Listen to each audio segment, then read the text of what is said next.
Misty Valley Cooperative presents When We Were Gone Astray. The paths of the world twist and turn, taking you to unexpected places. Welcome to the haunted town of Assembly, and to the strange lands around it. The days are growing shorter and the nights are chill. So put another log on the fire, find a comfortable chair, sit back, relax, listen.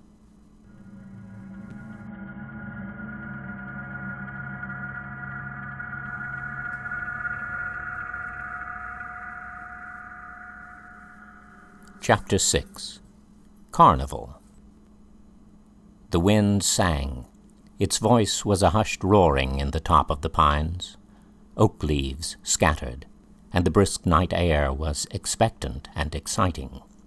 It was Halloween. Josh Avery brought the tractor and wagon and parked it outside the school gym.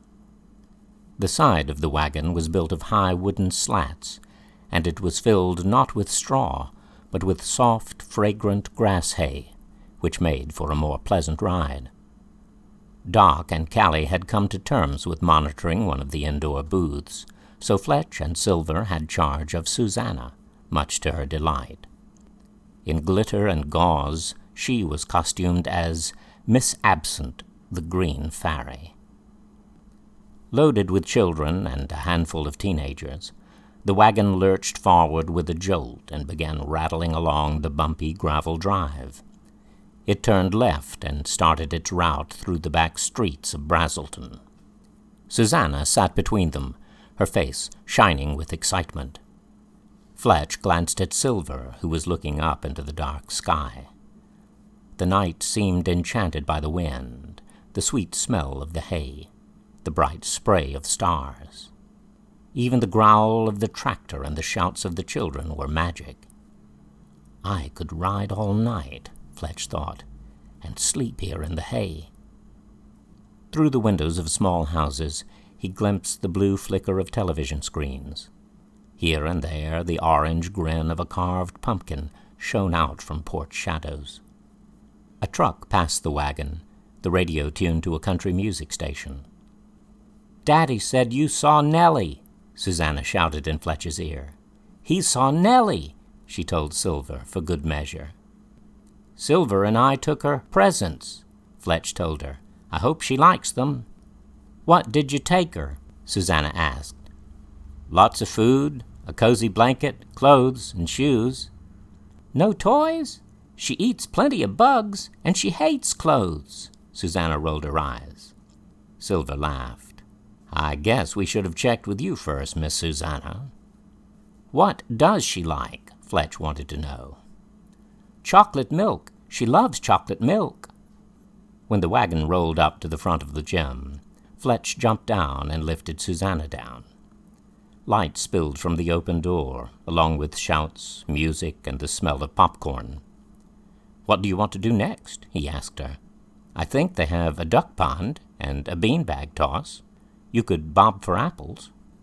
"No way," Susanna said. "There's spit all in the water. I remember from last year.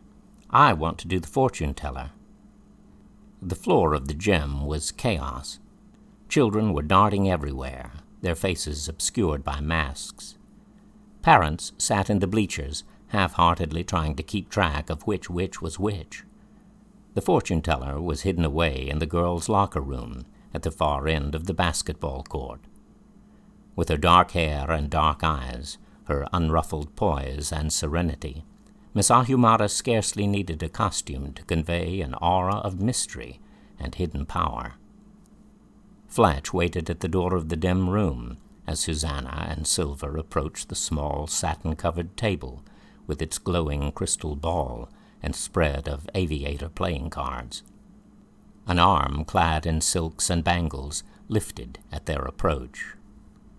A girl of the mill, a child of the stream, led by mist and starlight. Miss Ahumada gestured to the metal folding chairs. "I am the counselor. Be seated, good friends, and cross my palm with Silver." "He is Silver," Susanna reminded her. So he is. Therefore his fortune is free. You, however, must give me a dime, or else a ticket from the man at the front. Susanna pressed a paper ticket into the fortune-teller's hand and looked at her expectantly. I see a strong will and a fiery spirit, Miss Ahumada told her softly. I see a girl with a secret friend. The jig is up, the goose is cooked, and the cat is out of the bag. Susanna smiled at that, recognizing a quotation from her favorite book.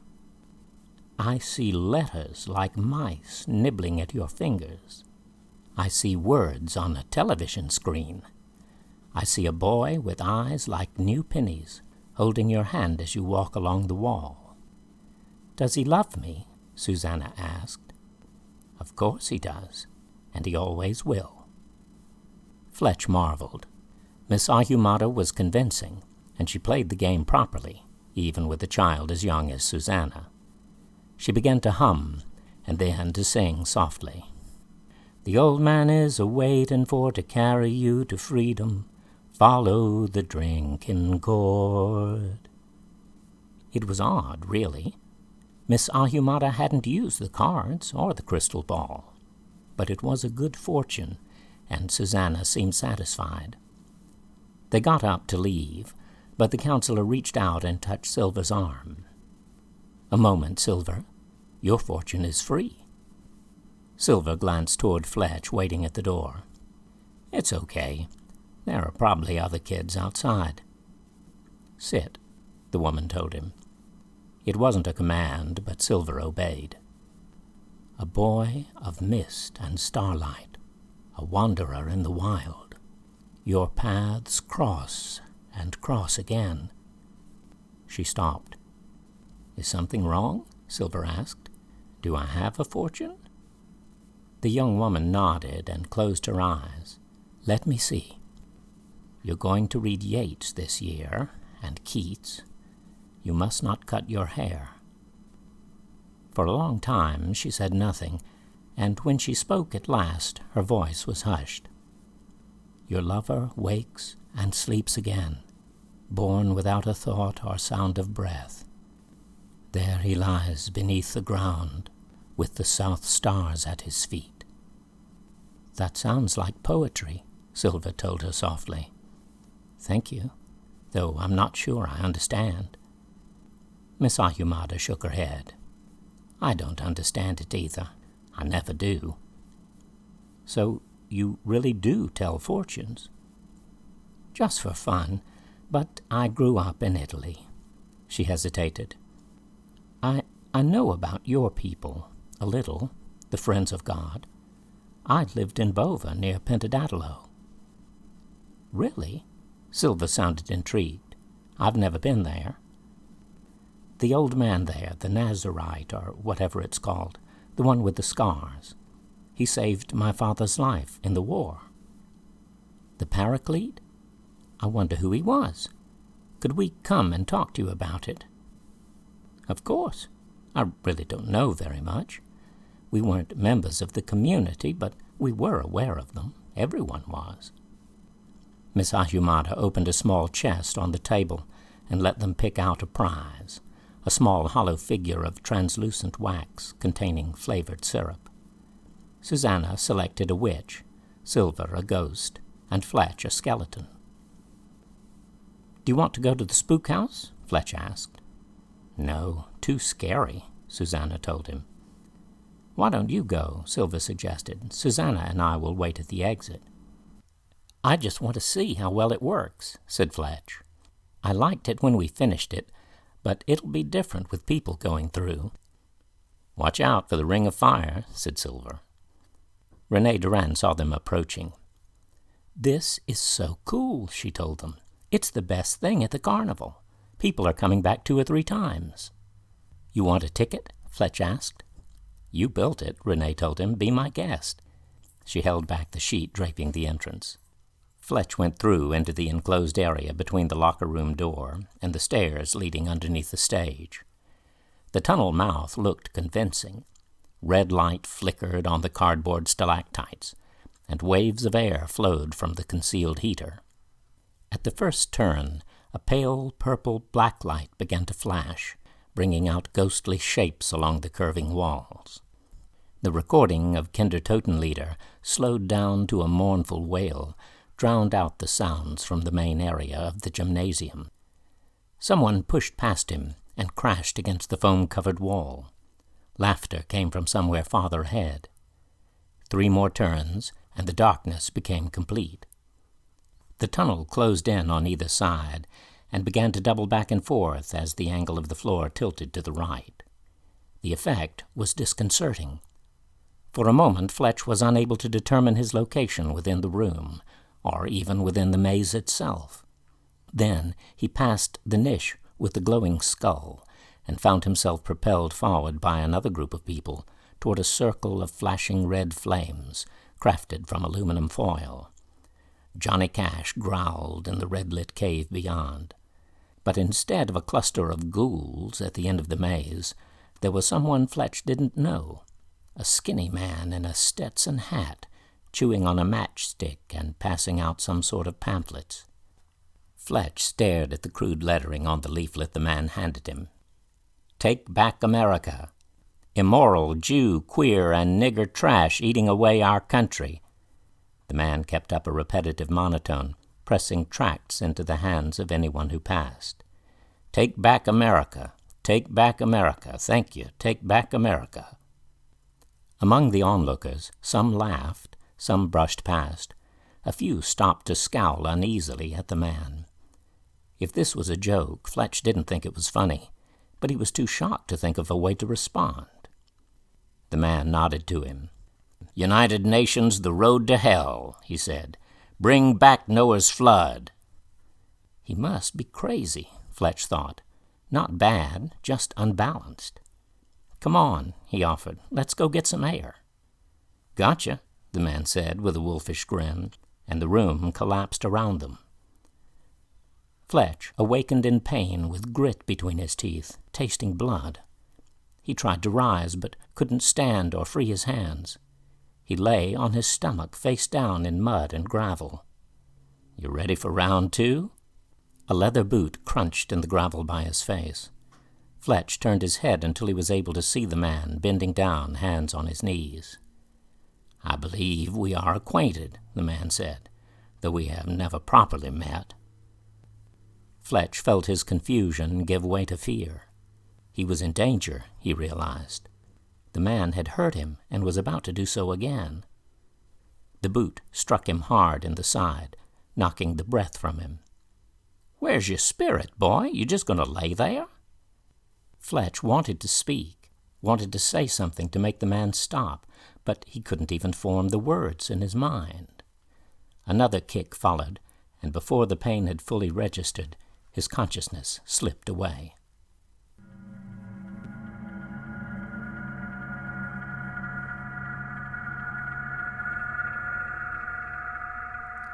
Fishing booth.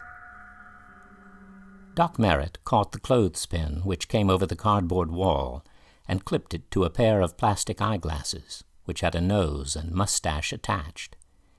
He hooked on a spider ring just for good measure, then gave the line a short tug and watched it disappear. "We're running low on prizes," he informed Callie. "That's because you're giving out too many at a time. No child needs 3 sets of wax teeth." "They were different colors," Doc explained. "I just put on one of each." He reached into the sack. "Have you tasted them? They're horrid." "So's the candy corn. I think it's stale." "Probably left over from last year." He lifted the drape and looked out onto the crowded floor of the gym. Susanna looked so cute in her green fairy outfit. At least she didn't want to go as a troll. I thought about giving her a little green bottle with a silver spoon, but she would have trouble keeping up with them. "No one would have gotten the joke anyway," said Callie. "I don't think absinthe is all that common around here. This is more moonshine country." "White lightning," said Doc. "And speaking of moonshine, here comes a first-grade werewolf. Or maybe it's the Wog." Callie sighed. "I could use a pina colada from Trader Vic's." You and me both. Doc drew a candy skull from the bag beside his chair, just as the lights went out.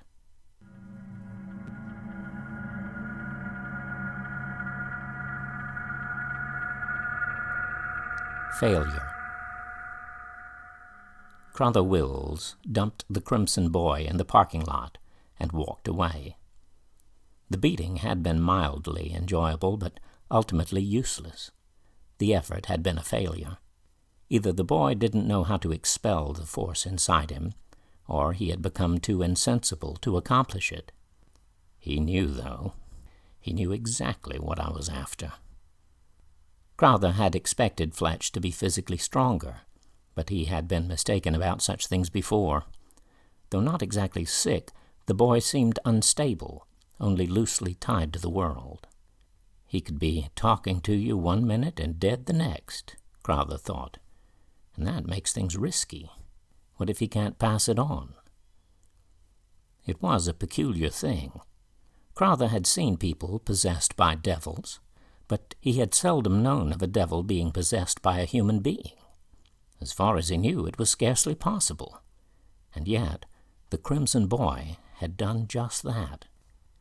Had he realized the danger, Crowther would have put an end to Cotton's sorcery. He had dismissed his son as ineffectual, but Cotton had sensed the power in that ancient place, and his work had broken Crowther's hold over it. Now that Crimson Boy had become a siphon, draining more of Crowther's strength with each day that passed. Crowther angled down the steep slope to the ditch, bordering the athletic field, and pulled the cork from his bottle of whiskey. The work at Assembly could wait. Quarry Ridge could wait.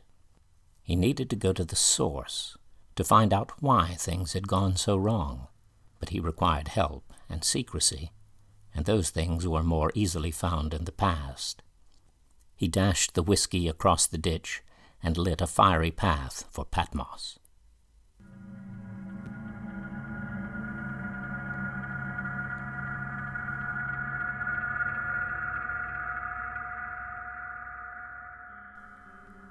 When We Were Gone Astray is produced by Misty Valley Cooperative. It is the second book of the Forked Ways. The text and audiobook are copyright 2020 by Beau Farr. All rights reserved.